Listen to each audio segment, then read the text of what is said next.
To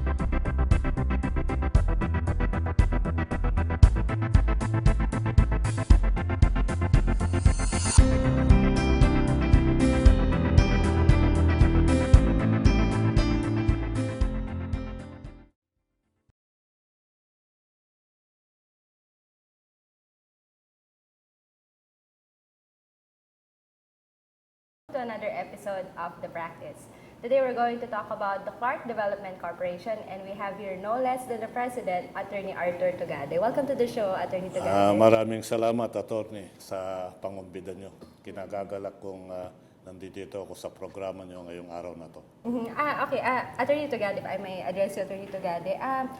I'd like to know what are your plans when you took over the position of President of Clark Development Corporation. I understand you come from the private sector, and as you said, you have a group of companies before you assumed this position. What made you change your mind? What made you take this position? Is that a step up or a step down from where you were? You just said a mouthful, Madam. Let me segment and dissect your remark. Number one, you asked for my plan. Number two, you asked what prompted me to join government, despite the fact that I'm in the private sector. Let's go to the issues one by one. Number one, on the plans and program.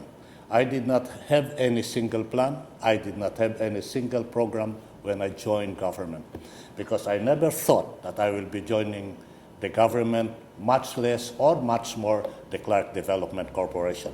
Ang bit-bit ko lang ho, nung sumama ako at tinanggap ko yung appointment sa akin, ang bit-bit ko lang yung tinatawag na kultura, work ethics, and ways of doing things. Yun ho ang dala-dala ko. Pagkat sabi ko sa sarili ko, kung ang plataforma ko, plataforma ng kultura, ways of doing things and values, yung programa at plano, susunod. Marami hong nagtangka na gumawa ng plano at plataforma de gobyerno nung pumunta sila sa pamahalaan. Nung hindi nila binigyang kaakibat ng kultura, values, and ways of doing things ito, yung programa ho, kumukolapse. Ang akin pong pananaw, kung may kultura ka, kung may values of ways of doing things ka, at ito'y dala-dala mo, anuman activity na pupuntahan mo, may chance kang maging successful, ika nga. Ito lang ho ang dala ko. Marahil mamaya pag-usapan natin kung ano yung mga kultura na yon na dinala ko. Sa pangalawang tanong nyo, what prompted me to join government? Actually, I refused to join government. I shied away from government because I know that it is either a thankless job, a very challenging job. I shied away from it. Or it can be considered horse trading. For some, it's an exchange as a favor for doing something. I never horse trade on those issues. What dictated me to join was a call for a payback time.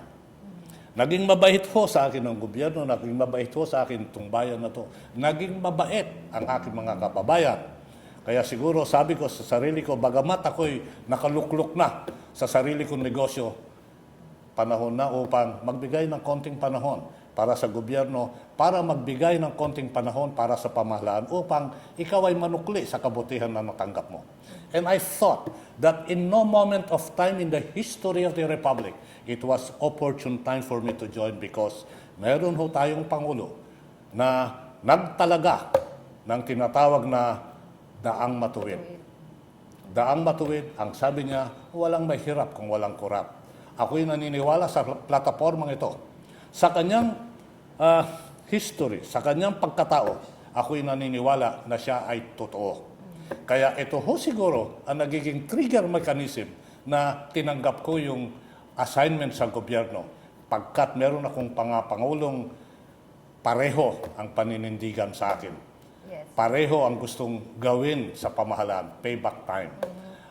Mas malawak at mas malaki yung kanyang tinatahak, ako'y kakatiting at kakaunti.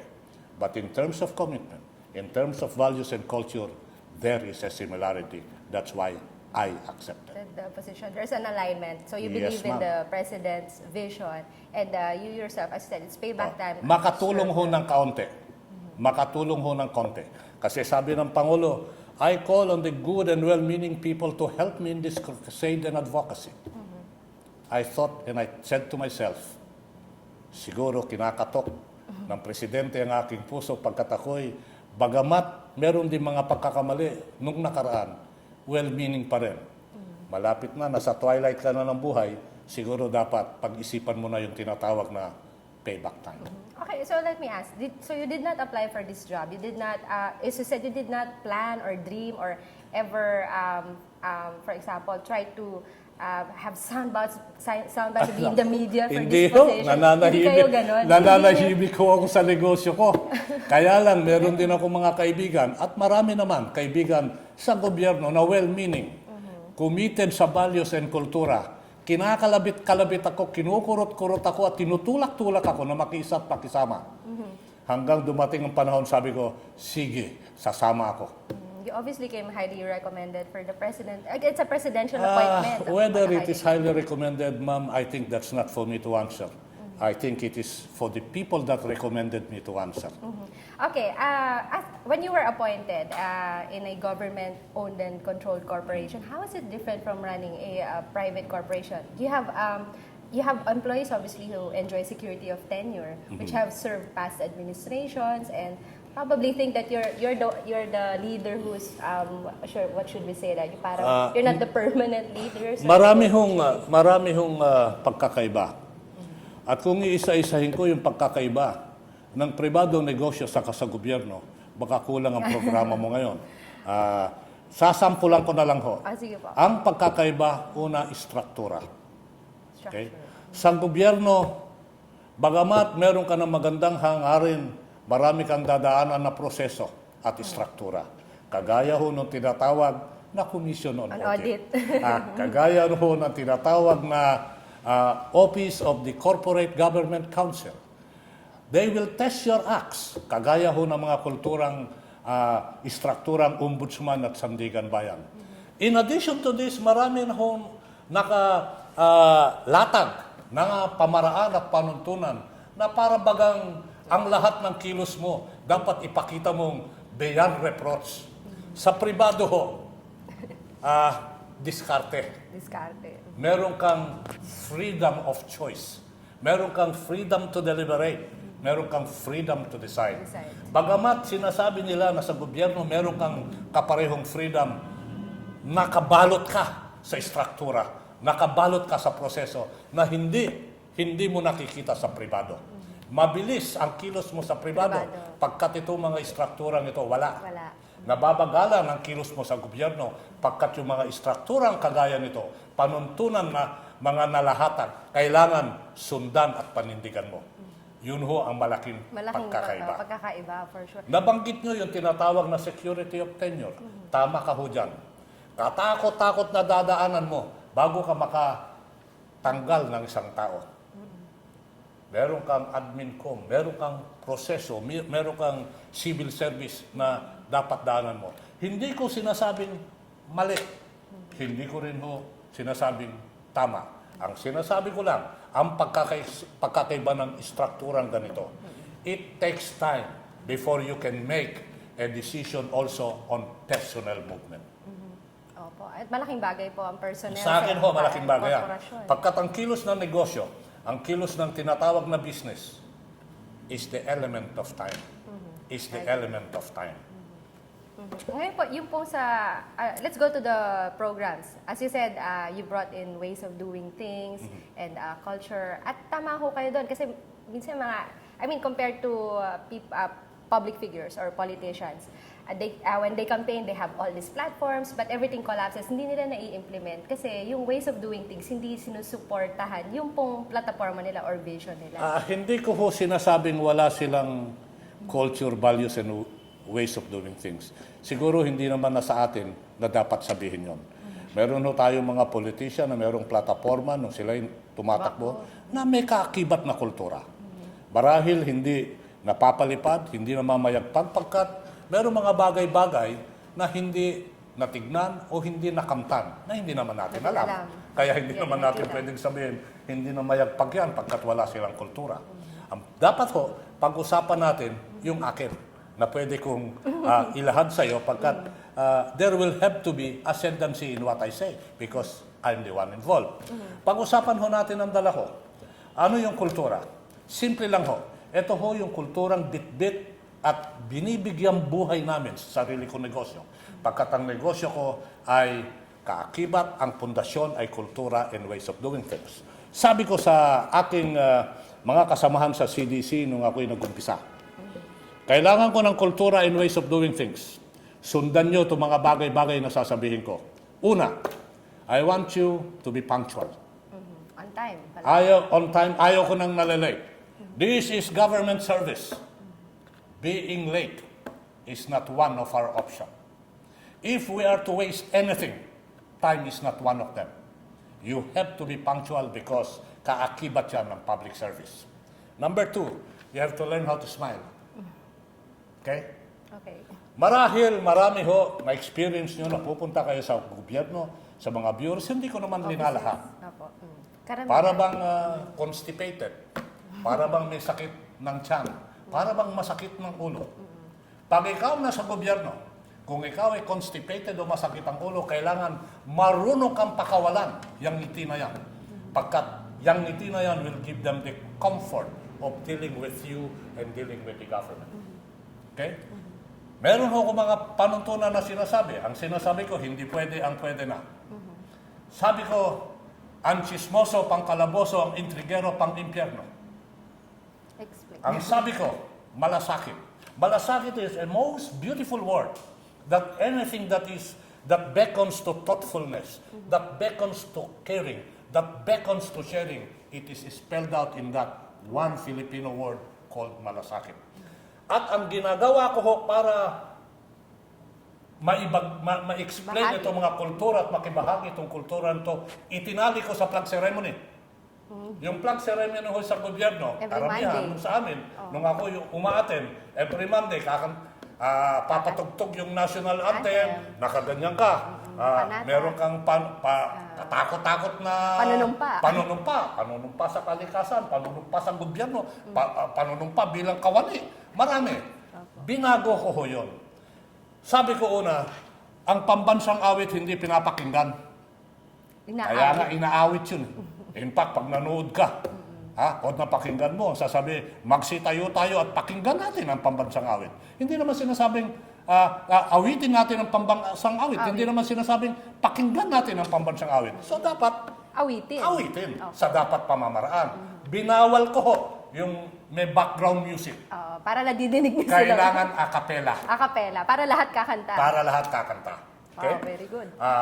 Linagyan ko ng mga sharing moments sa flag raising. Ang mga flag raising noon, ang iniisip lang nila, ang Pangulo magsasalita, pagkatapos-tapos na. Opo, balik na sa office. Pagkatapos ng mga konting sandali, sabi ko sa kanila, ang mga empleyado na may kultura, may values, na na-experience dun sa panahon na yon, tumayo at makilahad at makiisa upang kami makinig at matuto. So, ginawa ko ng pamaraan yan. Pati ho yung kultura ng pangungutang.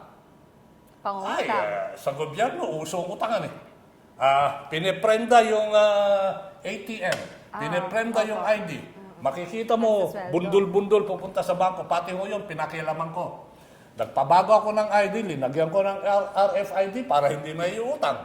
Okay? So, mga bagay-bagay na yun, mga pakonti-konting bagay.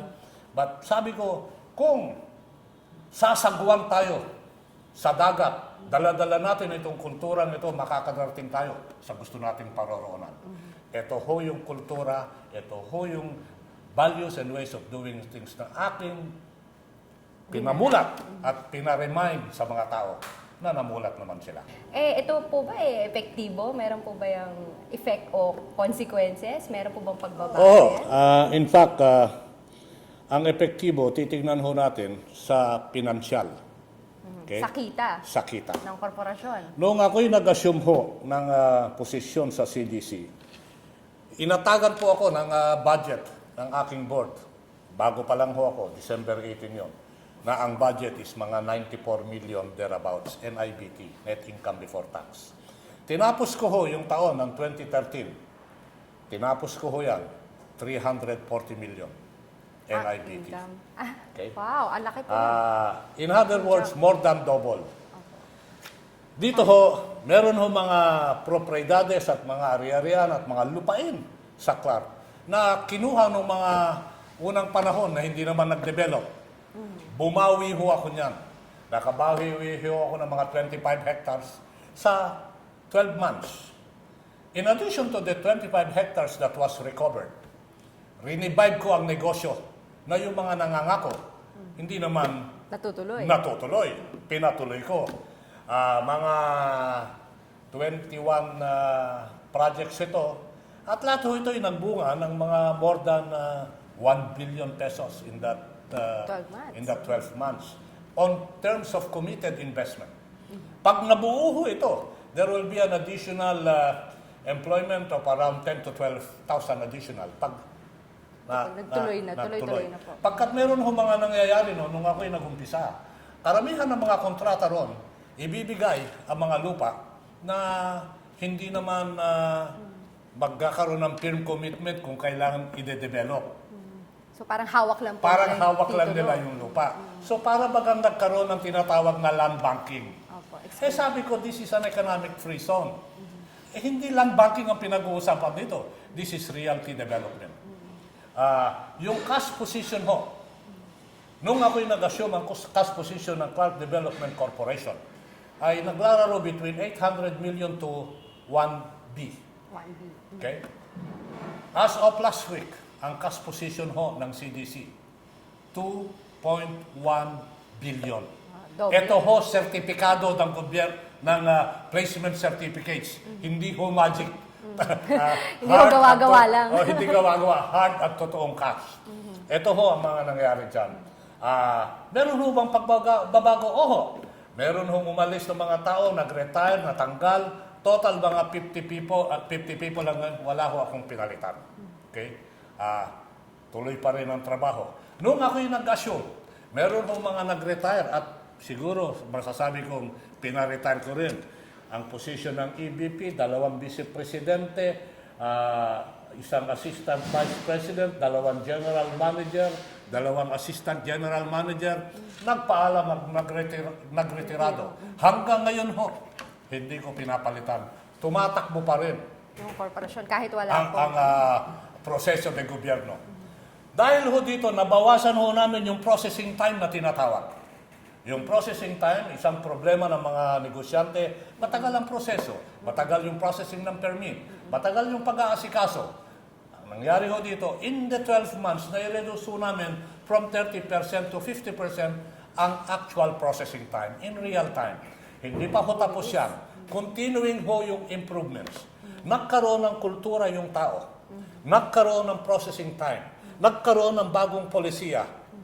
Natural, nagkaroon ka ng performance. Tanong nyo, nagkaroon ba ng performance? Oho. Pagkat nagkaroon ng policies, nagkaroon ng kultura, nagkaroon ng common ways of doing things, which resulted into a performance. And let me tell this to you. You have well-meaning people in government. They have to feel, see, and realize the example you set. Let me tell you this, ma'am. Nung ako'y pumasok, sabi nila, Mr. Tugade, ito yung susi ng auto, ito yung auto mo bilang Pangulo ng CDC. Nginitian ko at sinabi ko, lagay nyo na lang sa motor pool yan. Marami ho akong auto. Ito ang panggasolina. Ito yung allowance mo sa gasolina. Sabi ko, hindi ko ho kukunin yan at hindi ko i-avail. Marami ho akong gasolinahan. So, tinanggihan niyo po. Tinanggihan ko. Ang mga tinanggihan ko, mga perks. driver, kotse, gasolina, communication allowance, rice subsidy, kung ano-ano mang subsidy yan. Alam niyo ho nangyari nung ginawa ko yan? In barely 1 month after I did that, my own vice presidents that remained in the state, together with the general managers, came to me and said, Boss, yung transportation allowance ho namin, i-waive na namin. Yung gasolina, i-waive na namin. Motor pool na lang kami. Yung communication, sir, amin na din muna.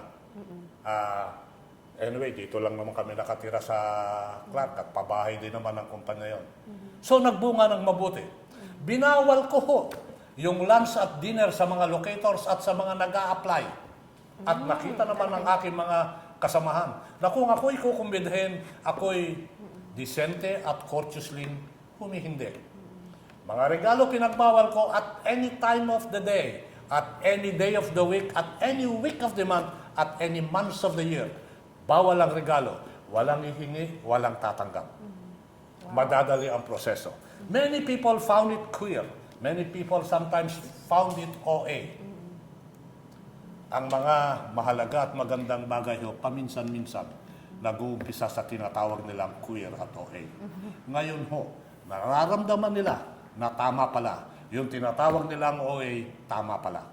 Yung po bang Clark Development Corporation, you're not dependent po sa general Hindi ho. appropriations from Hindi ho Congress? kami kumukuha sa General Appropriation Act. Meron kami sariling pondo. Sariling Kaya pwede namin ipagmalaki na sa sariling pondo namin napalago at napalaki namin yung pondong nadatnan ko. Sabi ko nga, from an average of 900 billion, you now have 2.1 billion. Opo. At meron din po ba kayong discretion halimbawa sa paggamit ng pondo? Halimbawa, pag-increase po ng salaries ng empleyado? Yung pag-increase ho ng salary, wala kang discretion. Wala. Kailangan susundan mo yung patakaran na naglalaad at nagsasabing yung mga increases na ito, una, hold ka muna kasi pinag-aaralan yung standardization. Meron ho mga bagay-bagay na sinasabing, hold ka muna dito, pumunta ka sa Office of the President. Tama naman. Bagamat hindi kami kumukuha sa General Appropriation, kami pa rin ho ay part ng government. At nakikisa sa sistema at sa proseso na binibigyan buhay ng ating pamahalaan.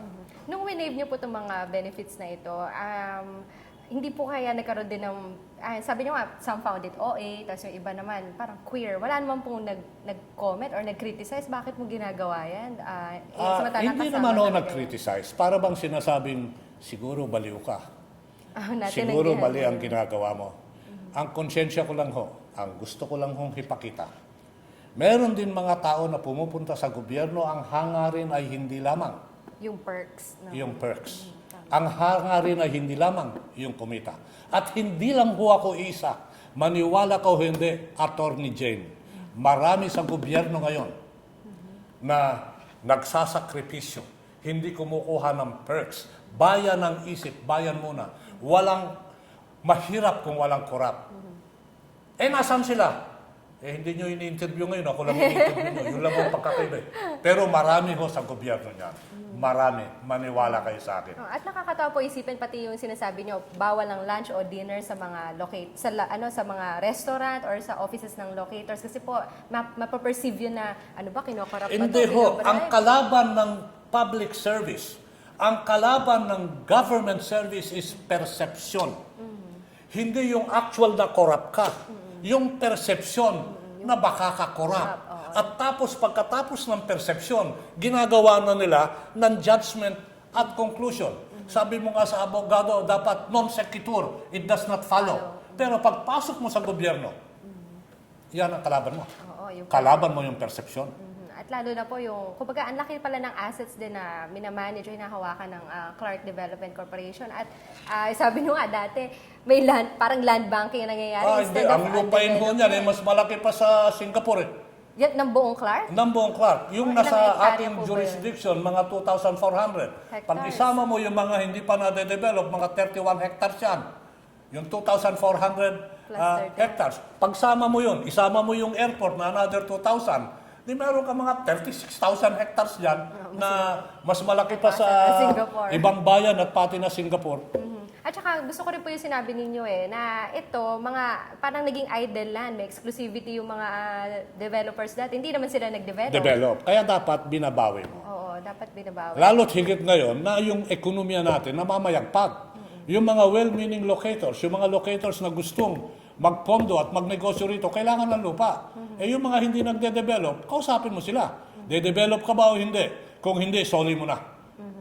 Kung magde-develop ka, ano yung timelines mo?